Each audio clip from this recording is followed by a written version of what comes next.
আসসালামু আলাইকুম। আজকের এই এক ভিডিওতে আমি তোমার আরবির প্রথম পত্রের সমস্ত ভয়, সমস্ত সমস্যা সবকিছু দূর করে দেব। ধরো তুমি আরবি প্রথম পত্র একদম পারোই না, তারপরেও সমস্যা নেই, সেই সলিউশন আমার কাছে আছে। তো প্রথমেই তোমাদের যে পরীক্ষার মানদণ্ডটা আছে, এই মানদণ্ড দিয়ে খেয়াল করলে দেখবা শুধু নস থেকেই তোমরা 30 নাম্বার পাবা। এবার রচনামূলক প্রশ্ন আছে 10, সংক্ষিপ্ততে 5, ব্যাখ্যায় 5, শূন্যস্থান দুই ধরনের আছে, একটা হচ্ছে উপরে বক্স দিয়ে দেয়, একটা হচ্ছে বক্স ছাড়া। তো দুইটা মিলে তুমি 20 পাবা, ঠিক আছে? এই দুইটা মিলে 20। কথোপকথনে 10, অনুচ্ছেদে হচ্ছে 10, আর এবারত হচ্ছে 10। এখন তোমাদের জন্য তো আমি একটা সাজেশন বানাইছি, দেখতে পারতেছো তোমরা। এটা ফলো করলে ইনশাল্লাহ আমি আশাবাদী 100% কমন পাবা। এখানে সবগুলো আমি তোমার গাইডের প্রশ্ন নাম্বার লিখে দিয়েছি এবং খুব অল্প অল্প করে দিছি। খেয়াল করলে তুমি বুঝবা যে এখানে অনুচ্ছেদ খুব কম দিলাম, হেওয়ার খুব কম দিলাম, সবকিছু কম কম দিছি। আশা করি ইনশাল্লাহ আসবে। কারণ কত হয়েছে, তুমি যদি এত কিছু না পড়তে পারো, এত কিছু না সামান্য কিছুই, তারপরেও যদি না পারো, ধরো একদমই পারো না, তাহলে তুমি কি করবা? এখন তোমাদের ভিতর 3 ক্যাটাগরির স্টুডেন্ট থাকতে পারে।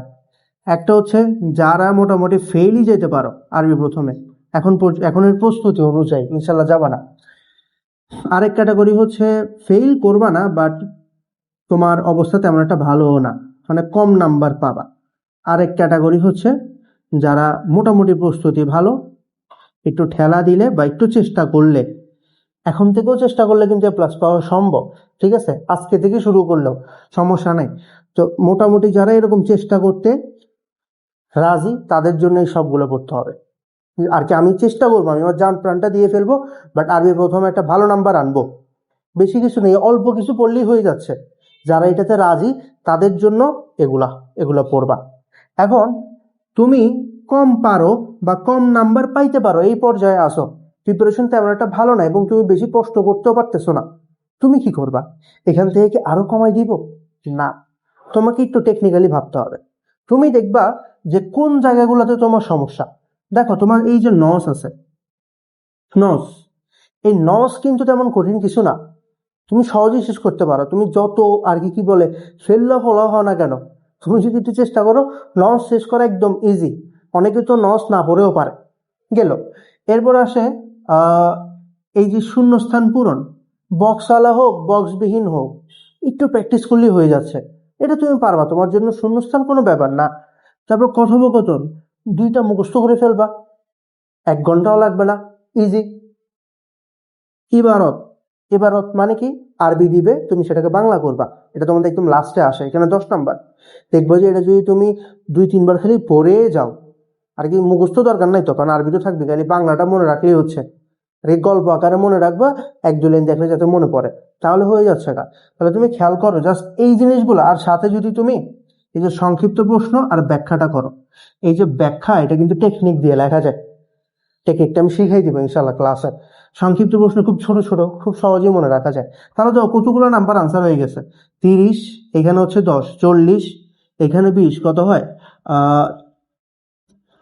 30, 40, 60, 70, 80, তোমার 80 নাম্বারের আনসার কিন্তু হয়ে গেছে। তুমি বুঝতেছো আর কি কি সহজ 80 নাম্বার পাওয়া। এখন তুমি যদি আরো খারাপ হও, মানে তুমি একদম এই পর্যায়ে আসো, ফেল পর্যায়ে আসো, তাহলে তুমি পাস করার জন্য কি করতে পারো? এই অল্প কয়েকদিনে তোমার জন্য একমাত্র সলিউশন হচ্ছে নহজটাকে ভালো করে কমপ্লিট করো। শূন্যস্থানের ভিতর বক্স ওয়ালাটা বেশি সহজ, ঠিক আছে? বক্স সারা থেকে বক্স ওয়ালাটা বেশি সহজ, এটা সহজেই পারবা। এটা করো, এই হলো 40 নাম্বার। তোমার কথোপকথনটা তুমি ভালো করে ক্লিয়ার করো, এই হলো তোমার 50 নাম্বার। আর ইবারত একদম সহজ জিনিস, এই হচ্ছে 60 নাম্বার। তো যারা ফেইলার, আর এই ফেইলার তো না, আপাতত মনে হচ্ছে ফেল করবা, ওরা 60 নাম্বারের প্রস্তুতি নাও। যাদের পড়াশোনার অবস্থা তেমন ভালো না এবং তুমি বেশি প্রেশারও নিতে পারতেছো না, একদম অবস্থা খারাপ, ওরা 80 নাম্বারের প্রস্তুতি নিবা, যেগুলোতে আমি ঠিক চিহ্ন দিচ্ছি ওগুলা। আর যারা মোটামুটি একটু কষ্ট করতে রাজি, হালকা একটু কষ্ট করতে রাজি, তারা 100 মার্কের প্রিপারেশন নিবা। আর আমি তোমাদেরকে যে সাজেশন দিলাম, ইনশাল্লাহ এই সাজেশন থেকে 100% আসবে বলে আমি আশা করি। বাদ বাকি কেমনি কি পড়বা না পড়বা, হ্যাঁ, এই জিনিসগুলো তো আমি তোমাদেরকে ওই প্রতিদিনের পড়া অনুযায়ী দিব, সেই অনুযায়ী পড়ে ফেলবা ইনশাল্লাহ। আশা করি তুমি ভালো রেজাল্ট করতে পারবা। আরবি প্রথম পত্রে অন্তত তোমার আর কোনো সমস্যা থাকবে না ইনশাল্লাহ।